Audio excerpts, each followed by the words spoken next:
The alarm bells rang through the bridge of the UEF destroyer Indomitable Will. Captain Han jumped from his chair and stared at the main screen. His heart pounded in his chest. Something massive had just appeared in orbit above Nu, the colony world they were protecting. "Report," shouted. Lieutenant Nu's fingers flew across her console. Her young face went pale. "Sir, I'm reading multiple contacts. They're huge. Each one is larger than our moon back on Earth." Commander Hay stood beside, her eyes narrowing as she studied the data. She had served with him for 8 years and had never seen readings like this. "Captain, there are 12 ships. Their energy signatures are off the charts. This technology is far beyond anything we have." Clenched his jaw. In his 20 years of military service, he had faced pirates, rebels, and hostile alien species, but nothing had prepared him for this. The ships on the screen looked like floating cities made of crystal and metal. They glowed with an inner light that seemed almost alive. A signal came through. Every communication device on the ship activated at once.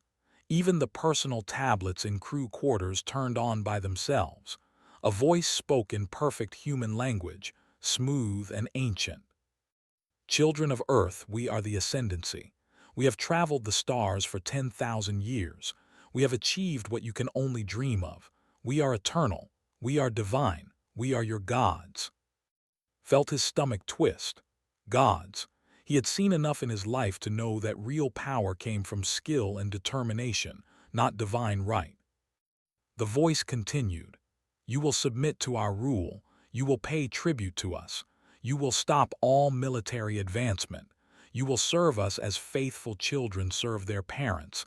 This is not a request. This is the natural order of the universe." On the screen, the ships began to move. They spread out across the orbit of Nu like predators surrounding prey.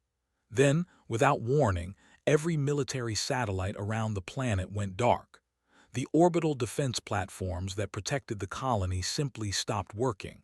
Not destroyed, just turned off as if someone had flipped a switch. "They disabled our entire defense network," Nu whispered.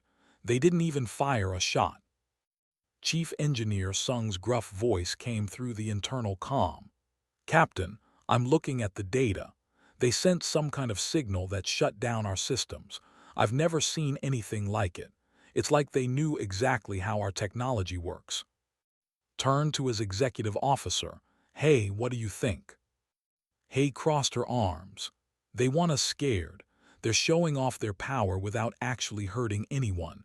It's psychological warfare. They want us to surrender without a fight." "Smart," muttered. "If we don't fight, they don't have to waste resources destroying us." Another transmission came through, this time from UEF Command on Earth. Admiral One-Ho appeared on the screen. The old man looked tired and worried. "All UEF vessels are ordered to stand down. Do not engage the. We need time to assess the situation and find a diplomatic solution." His hands gripped the armrests of his chair. Stand down. Surrender without even trying. Everything in his body told him this was wrong. "Sir," Nu said quietly, "they are broadcasting to the entire colony. They're showing footage from other civilizations they've conquered. Planets full of different alien species, all bowing to the. There are hundreds of them." Hay pulled up the footage on a side screen. Watched as alien beings of every shape and size knelt before massive figures. Some of the aliens looked broken, defeated. Others seemed content, as if they had accepted their place in the empire. "How long has this been going on?" asked. "According to their broadcast," Hay replied, "they've been conquering civilizations for 200 species have submitted to them. They've never lost a war. They've never even faced serious resistance." Sung came onto the bridge, wiping grease from his hands. The engineer was in his 50s, built like a barrel with a face that rarely smiled. "Captain, I've been analyzing their ships. Want to know what I think?" "Always," said. "They're impressive, I'll give them that. But they're not magic. They're not divine. They're using technology just like us. Really advanced technology, yes, but it follows the same basic principles. Energy generation, propulsion, weapons systems, it's all there. Na looked up hopefully, so they can be hurt. Sung shrugged. Anything can be hurt if you hit it hard enough in the right place. The question is whether we have anything big enough to do the hitting. Stood up and walked to the front of the bridge. He stared at the ships on the screen. They hung in space like monuments to an ancient power, beautiful and terrible at the same time. Sir, Hay said carefully, Admiral One-Ho gave us direct orders. We're supposed to stand down. I heard the orders, replied. What are you thinking? Turned to face his crew. Na looked nervous but determined. Sung had his arms crossed, waiting. Hay watched him with those sharp eyes that could read his thoughts better than anyone. I'm thinking, said slowly, that we don't know anything about these except what they've told us. They say they're gods, they say they're invincible, they say we should kneel, but I want to know the truth. You want to get closer, Hay said. It wasn't a question. I want to see what they really are. Admiral One-Ho can negotiate all he wants, but I'm not going to sit here blind. We need intelligence. We need to know what we're dealing with. Na swallowed hard. That would be disobeying orders, sir. Smiled grimly. It wouldn't be the first time. Can you mask our energy signature, make us harder to detect? The engineer thought for a moment. I can make us look like a cargo hauler instead of a military ship. It won't hold up under close inspection, but from a distance, we'll just be another civilian vessel. Do it. Hey, plot us a course that takes us near their fleet but doesn't look suspicious. We're going to take a closer look at these gods. Hay allowed herself a small smile. Understood, Captain. As the indomitable will changed course, watched the ships grow larger on the screen. Deep in his gut, he felt something that he hadn't felt in years. Not fear, though there was plenty of that, but also excitement. A challenge. The claim to be gods. Han had never believed in gods. He believed in people, in hard work, in fighting for what mattered. And he was going to find out if these so-called gods could bleed. The hunt had begun. The indomitable will drifted through space like a ghost. Sung had done his job well. On any scanner, the destroyer looked like nothing more than a simple cargo ship moving between planets. The fleet loomed ahead, massive and intimidating. Captain Han stood on the bridge, watching. They had been observing for 12 hours now, gathering data, recording everything. The crew worked in silence, knowing that one mistake could give them away. Getting some interesting readings, Na said quietly. Her console glowed with streams of data. Captain, their ships are huge, but the energy output doesn't match their size. A ship that large should need much more power than what I'm detecting. Hay leaned over Na's shoulder. Show me. She studied the numbers, her analytical mind working through the problem. She's right. It's like they're using hollow ships. Most of the interior space must be empty or used for something that doesn't require much power. Frowned. That doesn't make sense. Why build ships that big if you're not using all the space? To look impressive, Hay replied. To scare people. Think about it. If you saw a ship the size of a moon, would you want to fight it? Psychological warfare again, muttered. Sung appeared on the bridge carrying a tablet filled with technical data. Captain, I've been analyzing their propulsion systems. It's advanced, sure, but it's not that different from ours. They use fusion reactors just like we do. Theirs are bigger and more efficient, but the basic science is the same. These aren't gods. They're just really old engineers with really big budgets. Dr. Sun entered the bridge. She was the ship's, an expert in alien languages and cultures. She had been listening to communications for hours, picking apart their language and behavior patterns. Captain, Sun said, adjusting her glasses. I've intercepted dozens of internal communications between ships. They're arguing among themselves. Everyone turned to look at her. What are they arguing about? Asked. Sun pulled up a translation on the main screen. Some of them think subjugating humanity is unnecessary. They believe humans are too primitive to be a threat. Others want to make an example of us. There's debate about resources, about whether Earth's system is worth the effort of occupation. They're not unified, Hay observed. Exactly, Sun continued. And there's something else. The way they talk about their conquests, their history. It's all very rehearsed, very formal, like they're following a script. I think this God routine is something they've perfected over thousands of years. It's a strategy. Claim divine status, demonstrate overwhelming power, wait for the species to surrender.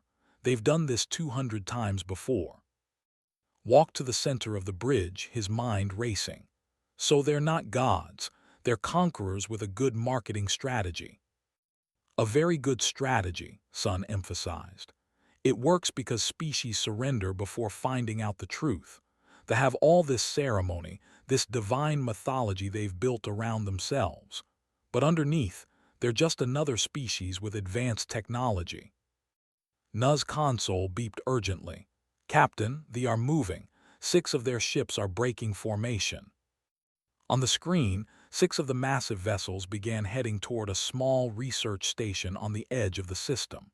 The station was automated, no crew aboard, just scientific equipment studying a nearby nebula. They're targeting the station, Hay said. Watched as beams of bright blue energy lanced out from the ships. The research station exploded in a ball of fire. It was over in seconds. A structure that had taken humans 3 years to build was reduced to floating debris. A new broadcast came from the same smooth voice from before, but now with an edge of impatience. Children of Earth, you have witnessed our divine judgment. That station was a warning. You have 72 hours to surrender. All human colonies must submit. All human military forces must disarm. If you do not comply, we will demonstrate our displeasure. The colony of Nu will be first. The transmission ended. 1 billion people live on Nu, now whispered. Felt cold rage building in his chest. These talked about divine judgment, but this was nothing more than terrorism, threatening innocent people to force compliance. Sir, Hay said, we're receiving transmissions from the colonies. Several of them are already preparing to surrender. They're scared. Can't blame them, Sung said grimly. Who wants to fight gods? But that's exactly the problem, Sun interjected. They're not gods, but everyone believes they are. They have won before they've even started fighting. It's brilliant, really. Terrifying, but brilliant. Made a decision. Hey, send a coded transmission to every military officer I trust, every colony with backbone. Tell them what we've learned. Sorry. Tell them they are faking it. They're powerful, yes, but they're not invincible. They're not divine. They're just old aliens who gotten very good at scaring people into submission. Hay smiled. That could be considered treason, Captain. UEF Command wants us to negotiate, not fight. UEF Command is preparing to surrender, replied. I'm preparing to survive. There's a difference. Get me a line to Colonel Wu on Nu. He commands the planetary defense forces. If anyone down there will fight, it's him. While Hay worked on establishing a secure communication line, pulled up all the data they had gathered. Sung was right. The technology was advanced but not magical. Their weapons followed known physics. Their shields operated on principles humans understood, just scaled up massively. Captain, Nuss said hesitantly, even if they're not gods, they're still incredibly powerful. We've seen what their weapons can do. Our shields wouldn't last 5 seconds against those energy beams. Then we don't let them hit us, replied. We change the way we fight. We stop thinking about this as a conventional war. Sung grinned. Now you're talking my language. What do you have in mind? I'm thinking about David and Goliath, said. They are Goliath. Massive, powerful, intimidating. They've never lost because everyone sees the size and gives up. But what if David doesn't give up? What if David finds the right stone and the right spot to hit? We need to find their weaknesses, Hay said. Exactly. You said they've conquered 200 species without serious resistance. That means they've never had to adapt their tactics. They've never had to evolve their strategy. They're using the same playbook they've used for thousands of years. Sun nodded slowly. That's actually a vulnerability. If they've never been challenged, they won't know how to respond when someone does challenge them. Got Colonel Wu, Hay announced. A grizzled face appeared on the communication screen. The colonel looked like he had been carved from stone, all hard edges and no-nonsense attitude. Captain, Wu said, I hope you're calling with good news. I'm calling with realistic news, replied. They are planning to attack Nu if we don't surrender, but here's what you need to know. They're not gods. They're just very advanced aliens using fear as a weapon. Wu leaned closer to his screen. Tell me more. Explained everything they had discovered, the psychological warfare, the hollow ships, the predictable tactics. As he talked, he saw something change in the colonel's expression. Hope. So what do we do? Wu asked. We fight, said simply. We call their bluff. We show them that humans don't kneel, not to gods, not to anyone, and we show every other species in their empire that they can be resisted. Wu was quiet for a moment. Then he smiled, a fierce warrior's smile. I'll start preparing my forces. 72 hours isn't much time. It's enough, said. I'll gather every ship I can. We're going to need everyone. As the transmission ended, looked at his crew. They were all watching him with a mixture of fear and determination. All right, he said. We've got 3 days to prepare for the impossible. Let's get to work. The message spread like fire across human space. Captain's words reached military officers, colonial governors, and ordinary citizens. They claimed to be gods. We can prove them mortal. We will not kneel. Not everyone believed him. 4 colonies surrendered immediately, lowering their defenses and broadcasting their submission to the. But 13 colonies stood firm. Weapons were prepared. Defenses were reinforced. People who had never held a gun learned how to fight. On Nu, Colonel Wu worked without sleep. His planetary defense forces were a small group, poorly equipped compared to the UEF fleet, but they were determined. He organized civilian volunteers, set up evacuation protocols, and prepared for the worst. A civilian engineer named Mi soon approached him with an unusual proposal. She was young, barely 30, but her eyes burned with fierce intelligence. Colonel, she said, spreading blueprints across his desk. I've been studying the data Captain sent. The shields are powerful, but they have a frequency. If we can match that frequency, we might be able to punch through. With what weapons? Wu asked. We don't have anything strong enough. Mi soon smiled. We don't need strength, we need precision. I can retrofit civilian mining ships with focused beam weapons. They're designed to cut through asteroids. If we tune them to the right frequency, they might work on shields. Wu looked at the plans. It was desperate, maybe impossible, but it was something. How many ships can you convert? 20, maybe 30 if I work fast. Do it. In space, Captain gathered every loyal ship he could find. 47 vessels answered his call. Some were military destroyers and frigates. Others were armed cargo haulers, patrol boats, even a few civilian yachts with improvised weapons. It was a tiny force compared to the Armada, but every ship represented people willing to fight. The captains met in virtual conference, their faces appearing on screens throughout the bridge. This is suicide, one captain said bluntly. They will crush us. Maybe, acknowledged. But if we do nothing, they win without firing a shot. Every species in this galaxy will see humanity kneel. I'd rather die fighting than live on my knees. Another captain spoke up. What's the plan? We can't just charge at them. Hay pulled up tactical displays. They are sending 3 ships to destroy Nu, 3 of their dreadnoughts. Our intelligence suggests they want to make a spectacle of it, a show of divine power. 3 dreadnoughts, someone muttered. Against 47 of our ships, the math isn't good. Math isn't everything, Sung interjected. We've analyzed their shield frequencies. We know their weapon ranges. We know their tactics. They've been conquering scared civilizations for thousands of years. They've never fought anyone who studied them, who prepared. We have advantages they don't expect. Like what? A skeptical captain asked. Desperation, replied, and creativity. They think we'll run or surrender. When we don't, they'll be surprised. That surprise gives us a window, a small one, but it's there. Na displayed the tactical plan. We split into 3 groups. Each group targets one dreadnought. We attack from multiple angles simultaneously. Their shields might be strong, but they can't cover everything at once. We focus our fire on single points, rotating our attacks to keep them off balance. And if that doesn't work, someone asked. Then we get creative, said grimly.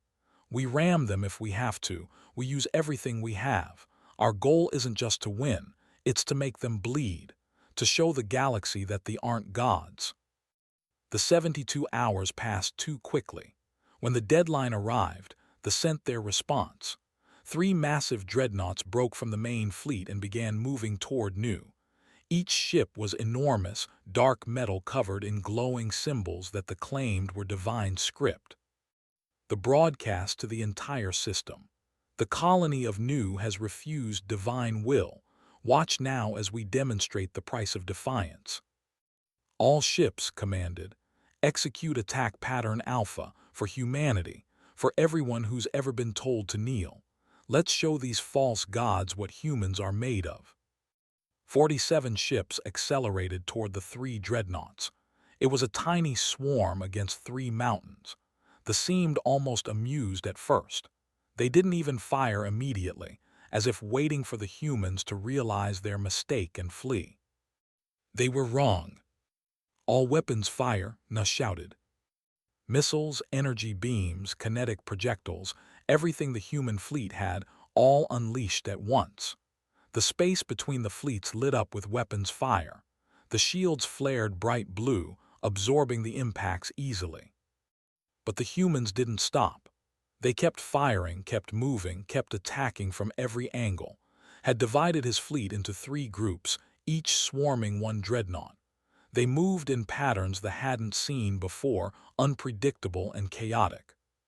Captain Na reported, their shields are adapting, they're getting stronger. Then we change tactics, execute pattern Beta, all civilian ships ram course.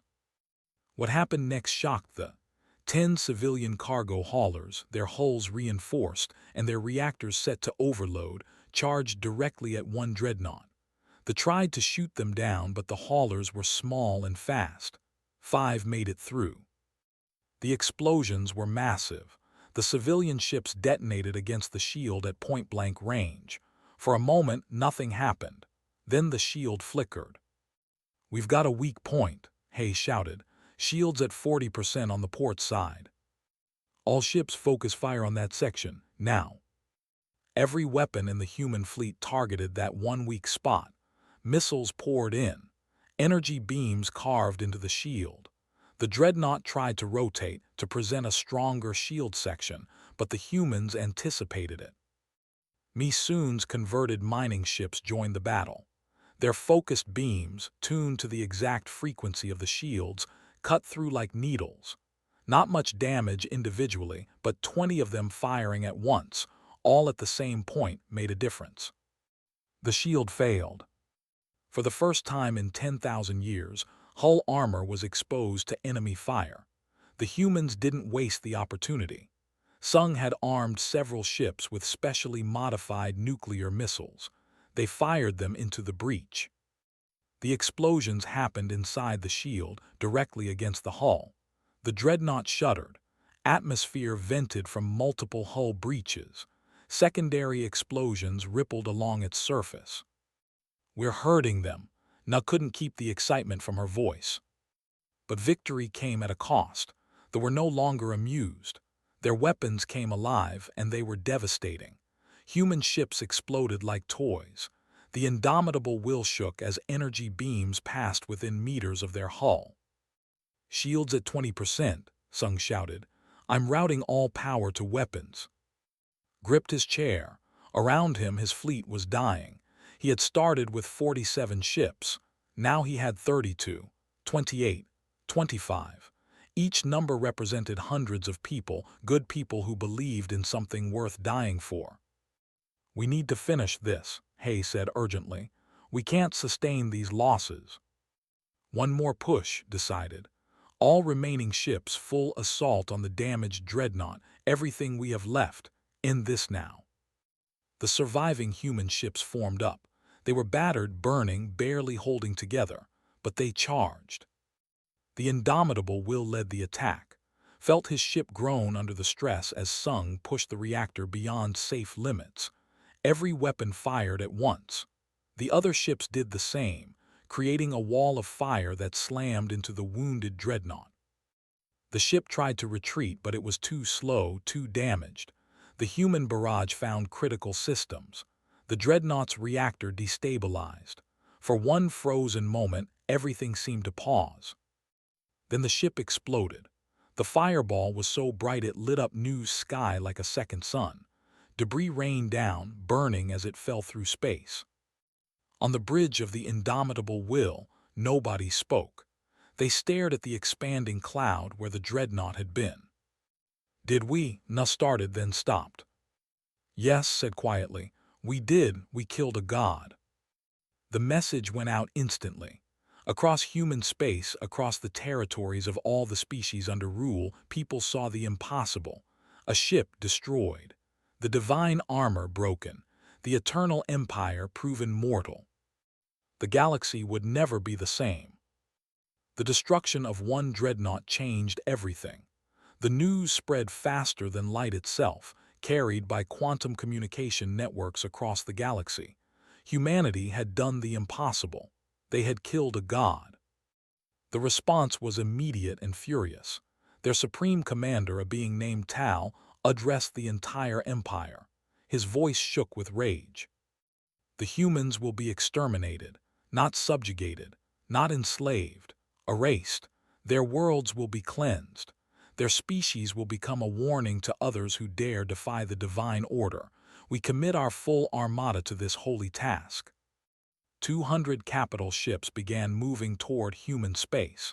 It was the largest military force that had assembled in 3,000 years. Earth itself was their target. If they destroyed humanity's home world, the message would be clear. Resistance equals extinction. But something unexpected happened. On a world called Prime, enslaved for 4,000 years by a rebellion began. There were in species, brilliant engineers forced to build technology. When they heard humans had destroyed a dreadnought, they saw hope for the first time in. A name started small. She sabotaged one factory, then another. Within days, her movement had spread to every world. They tried to crush the rebellion, but it was too late. The myth of invincibility was broken. Other species began to stir. The empire, so carefully maintained through fear and divine propaganda, started showing cracks. On Earth, humanity prepared for its last stand. Every shipyard worked without rest. Every resource was devoted to the military. Admiral Won Ho, who had wanted to negotiate before, now understood there would be no negotiation. They intended to wipe humanity from existence. "We have maybe 3,000 ships," Won Ho told his assembled commanders, "against 200 dreadnoughts. Each of their ships is worth 20 of ours." Captain stood among the commanders. His uniform was still scorched from the battle at New. He had lost 26 ships and over 3,000 crew members, but he had proven something important. They could die. "With respect," Admiral said, "we don't need to match them ship for ship. We need to be smarter, faster, more desperate." "Explain," Won Ho said. Hay stepped forward with tactical displays. She had been working on battle plans for days without sleep. "They have overwhelming firepower, but they're predictable. They've used the same tactics for thousands of years because they've always worked. We change the rules. We use the terrain of our own solar system against them." She showed asteroid fields, gravity wells, the sun's corona. "We turn our home system into a trap. We don't meet them in open battle. We bleed them with hit-and-run attacks. We use the asteroids for cover. We use Jupiter's gravity to slingshot our ships at high speed. We make them fight on our terms, not theirs. Dr. Sun had been analyzing every scrap of intelligence from the captured communication networks. "I've found something else," she said. "The fleet is supplied by a network of support ships. They've never had to maintain long supply lines because every species surrendered quickly. If we can disrupt their logistics, we can create problems they're not prepared to handle." "Guerrilla warfare," Colonel Wu said approvingly. He had arrived from New with his surviving defense forces. "Hit their supply lines, their communication relays. Make them paranoid. Make them waste resources protecting their rear." Sung had his own contribution. "I've been working with Mi Soon's team. We've figured out how to tune our weapons to shield frequencies. We can't match their raw power, but we can be more efficient. We've also developed a new type of mine. When it detonates, it creates a disruption field that interferes with sensors. Won't stop them, but it'll slow them down." "We're also getting unexpected help," Admiral Won-ho added. "Several alien species have reached out secretly. They can't openly rebel against the Yet, but they're sending us technical data, intelligence reports. They sent us complete schematics of ships. They built most of them after all." Na had been promoted to commander after her actions at New. She spoke up. "We've been training new tactics with our pilots. Instead of traditional formations, we're using swarm behavior. Small groups that can adapt quickly, hit hard, then scatter. They are used to organized fleet battles. We're going to give them chaos." The plan came together. It wasn't pretty, and it certainly wasn't guaranteed to work, but it gave humanity a chance. 3 weeks later, the Armada arrived at the edge of Earth's solar system. 200 massive ships, each one a monument to ancient power. They came expecting terror and quick surrender. They found defiance. The human fleet met them near the asteroid belt. 3,000 ships of every size and class. It was still outnumbered, but the humans had advantages they hadn't considered. The battle began at dawn on Earth. People across the planet watched their skis, knowing that humanity's fate was being decided in the cold black space above them. "All ships," commanded from the indomitable Will, "execute attack plan Delta. Let's show them what happens when you threaten our home." The human fleet didn't charge forward like they expected. Instead, they scattered into the asteroid field, using the massive rocks for cover. Weapons fire vaporized asteroids, but the humans kept moving, kept firing, kept adapting. Na's fighter wings launched from carrier ships. Hundreds of small, fast craft that weaved between asteroids, firing missiles, and then disappearing before they could target them. It was like fighting a swarm of angry insects. They tried to pursue into the asteroid field, but the humans had prepared the terrain. Sung's disruption mines activated, creating sensor-dead zones. Ships lost track of their targets, fired at false readings, sometimes even hit their own vessels by mistake. "They're getting frustrated," Hay reported. "Their formation is breaking apart." "Good," replied. "When they're frustrated, they make mistakes. All heavy units target the isolated ships, hit them when they're separated from the main fleet." The battle raged for 6 days. It was brutal, exhausting, and the casualty numbers were horrific. Earth's sky filled with funeral pyres as damaged ships fell through the atmosphere. But the humans didn't break. They couldn't afford to. Colonel Wu led a desperate boarding action on the 3rd day. His teams used captured technology to breach hulls directly. Once inside, human soldiers fought in the corridors of godships, proving that even divine vessels could be conquered from within. Mi Soon's converted civilian ships proved invaluable. Their precise, frequency-tuned weapons punched through shields more efficiently than anything else in the human arsenal. She personally commanded 20 of them in a coordinated strike that crippled a command carrier. Sung performed miracles with the indomitable Will's engines. He pushed the reactor far beyond any safe limit, giving the speed and power needed to pull off impossible maneuvers. When asked if the ship would survive, just grinned and said, "Long enough." On the sixth day, something changed. The fleet, which had started with 200 ships, was down to 153. They had lost 47 vessels, more than they had lost in their entire history combined. The humans had lost 1,800 ships, but they had accomplished something they never thought possible. They had fought the gods to a standstill. The fleet began to withdraw, pulling back beyond Pluto's orbit to regroup. It was the first time in recorded history that they had retreated from battle. On the bridge of the indomitable Will's crew was exhausted, injured, barely standing. But they had survived. More importantly, they had won. "Status report," asked quietly. 1,200 ships still operational, Hay replied. Her voice was hoarse from days of constant orders. "Most are damaged. We've lost 70% of our fleet." And they've retreated. First time ever, according to every historical record we have. Allowed himself a small smile. Then we've done more than survive. We've changed history. Nuh looked up from her console. "Sir, we're receiving messages from across the galaxy. The rebellion has gone full scale. 3 other species have started their own uprisings. They are fighting fires on a dozen fronts now." "The Empire is crumbling," Sun said with satisfaction. "All because someone proved the gods could bleed." Admiral One Ho's face appeared on screen. "Captain, I'm authorizing you to take the fight to them. No more defense. We take the war into territory." Straightened despite his exhaustion. "Understood, Admiral. We'll need allies." "Then find them.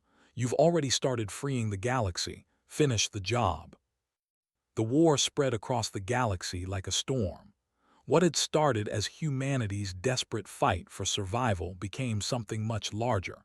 A revolution against 10,000 years of oppression. Captain took the indomitable Will deep into space. His mission was to find allies among the conquered species and coordinate their rebellions. What he found surprised him.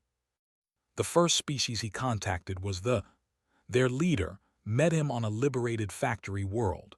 She was tall and angular, her exoskeleton from years of forced labor. "You humans broke the illusion," said through a translation device. Her mandibles clicked with what learned was approval. "For 4,000 years we believed they were eternal, unbeatable. You proved otherwise in weeks." "We almost died proving it," replied honestly. "We lost thousands of ships, millions of people. But you didn't surrender.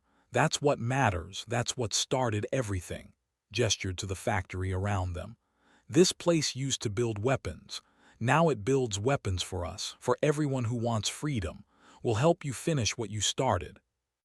Over the next months, the alliance grew. They brought their engineering expertise. A species called the reptilian warriors, enslaved for 6 centuries, offered their military knowledge. The peaceful traders forced to serve as merchants provided logistics and intelligence networks. 6 species united under a simple banner. No more gods, no more slaves, just free people standing together.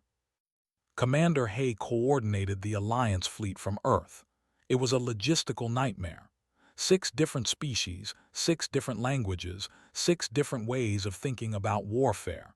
But slowly it came together. "They are in trouble," she reported during a command meeting. "They're fighting on 14 fronts now. Their empire is collapsing faster than they can respond. But they're not finished. They still have and that's where their most powerful weapons are." Admiral One Ho studied the tactical displays. "If we want to end this war, we need to hit them at their heart. The is their capital, their symbol. If it falls, the empire falls with it."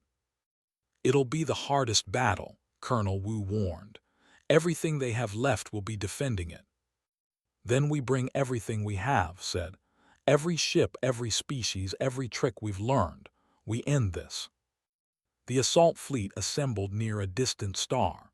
1,200 human ships, 800 vessels, 600 warships, and hundreds more from the other allied species. It was the largest combined fleet in galactic history, and they were all heading to The journey took 3 weeks. During that time, Dr. Sun made a discovery that changed everything. She had been analyzing communications, trying to understand their psychology. "Captain," she said, finding in the ship's mess hall, "I need to show you something. They have a weapon on there. They call it Divine Wrath. From what I can piece together, it's a planet killer. Something they've never had to use because everyone always surrendered before it came to that." Felt his blood run cold. A planet killer. It uses the sun as a power source. When activated, it can destroy an entire planet from across a solar system, if they use it on Earth. "Then we lost everything for nothing," stood up. "Can we disable it?" "Maybe they have some technical data. They built parts of it but never the whole thing. They kept the complete schematics secret, but thinks there's a central control facility. If we can reach it, we might be able to shut it down." "Might." Sun shrugged. "Better than definitely being destroyed." The fleet arrived to find exactly what they expected. A massive defensive force. Every remaining ship was there, protecting their home. The planet itself was covered in weapon platforms, shield generators, and defensive stations. "They're not running anymore," Null observed. "This is their last stand." "Then let's make sure it's memorable," replied. "All ships attack formation. We're going through them, not around them." The battle that followed would be remembered for centuries. The Allied fleet crashed into the defenses like a wave against a cliff. Ships exploded on both sides. The vacuum of space filled with debris and fire. Sung pushed the indomitable will through gaps in the formation that barely existed. "She's going to fly apart if we keep this up," he shouted over the sound of groaning metal. "Keep her together a little longer," shouted back. "We need to reach that control facility." The plan was desperate. While the main fleet kept the fleet busy, would take a small strike team to the planet's surface. They would infiltrate the Divine Wrath control facility and shut it down, or die trying. Colonel Wu led the ground team. 50 soldiers from 4 different species, each one a volunteer who knew they probably wouldn't return. They landed in assault shuttles under heavy fire, fighting their way through defenders toward the facility. They fought like cornered animals. They knew if they lost here, they lost everything. Their divine status, their empire, their place in history. They would become just another species that tried to conquer the galaxy and failed. Inside the control facility, the strike team found something unexpected. The Divine Wrath wasn't just a weapon. It was a control system for thousands of similar weapons hidden throughout space. For 10,000 years, they had kept the galaxy hostage with the threat of total destruction. "No wonder species surrendered," Wu muttered. "They had guns pointed at every populated world in the galaxy." "Can we shut it down?" asked. He had come with the strike team, unable to send others into danger he wouldn't face himself. "I can," said an engineer named, "but they will know immediately. They'll throw everything they have at us." "Do it. We didn't come this far to stop now." As worked on the controls, they launched their counterattack. Soldiers poured into the facility. The strike team fought desperately, buying time to complete the shutdown sequence. Na, who had insisted on joining the ground team, held a corridor with a squad of human marines. "They keep coming," she shouted, firing her rifle until it overheated. "Almost there," called out. 30 seconds. Those 30 seconds felt like hours. The strike team was being pushed back, overwhelmed. Knew they wouldn't all make it out. Maybe none of them would. But if they could shut down Divine Wrath, if they could end this ultimate threat, it would be worth it. "Done," shouted. "All weapons offline. The entire network is dead." The effect was immediate. Across the galaxy, thousands of planet-killer weapons shut down. Species that had lived under that threat were suddenly free of it. This final card had been played and defeated. But they weren't finished. Their commander, Tal, appeared on every communication channel. His face was a mask of fury and desperation. "You have destroyed our sacred weapon. You have desecrated our holy world. You will all be judged for this heresy." "We're done with your judgments," replied calmly. "You're not gods. You're just old bullies who ran out of people to scare. Surrender now and you can live. Keep fighting and we end this the hard way. We are eternal. We cannot be defeated." "Check your fleet status," Hayes' voice cut in from orbit. "You have 40 ships left. We have 800. You have no weapons of mass destruction. No more tricks. It's over." For a long moment, silence filled the communication channels. Then, one by one, ships began lowering their shields and powering down their weapons. The surrender spread through their fleet like a virus. 10,000 years of conquest ended not with a bang, but with quiet resignation. Tal made one last transmission. He looked smaller somehow, diminished. "You have taken everything from us." "No," replied. "We took your empire. You can keep your lives. Learn to live as equals, not as rulers. Learn to exist without slaves. That's what everyone else does." The strike team evacuated the control facility. They had lost 18 people, including 5 human soldiers and an engineer named Save who had held off an assault single-handedly to buy time to finish the shutdown. As boarded the shuttle, he took one last look at It looked ordinary now, just another planet. The divine mythology had been stripped away, leaving only truth. 3 years passed. The galaxy rebuilt. The ascendancy was dissolved. The people themselves, stripped of their empire and mythology, struggled to find their place in a galaxy that no longer feared them. The freed species formed a new alliance. The Coalition of Free Peoples, they called it. 8 species at first, then 12, then 20. All equal, all working together. Captain, now promoted to Admiral, oversaw the signing of the Coalition Treaty. Representatives from across the galaxy gathered on Earth, united by shared experience and common purpose. Dr. Sun established the Han Institute for Relations. Its mission was simple: ensure that no species would ever again hide behind claims of superiority or divine right. Commander Na, now captain of the Indomitable Will, trained new officers. She taught them the lessons learned through blood and sacrifice. Never mistake size for strength, never confuse age with wisdom, and never ever bow to false gods. A memorial was built on Earth, a massive wall carved with the names of every human who died in the war.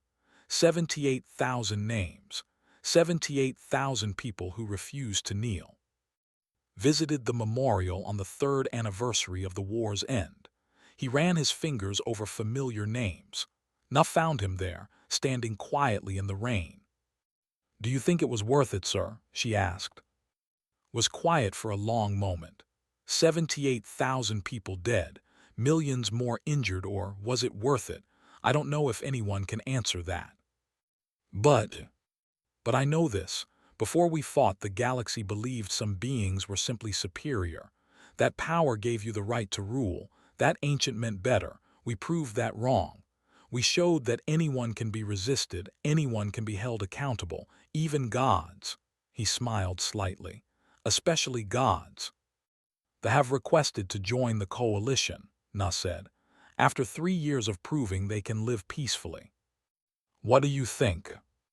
I think gods who learn humility might actually become worth knowing.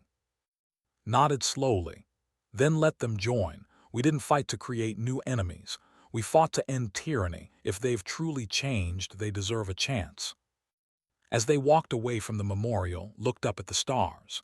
Somewhere out there, on dozens of worlds, beings of every shape and size lived their lives free from fear. They built, they created, they dreamed. All because a few humans refused to accept that anyone was born to rule. They had claimed to be gods. Humanity had proven them mortal, not through superior strength, but through something simpler and more powerful. The absolute refusal to surrender who they were.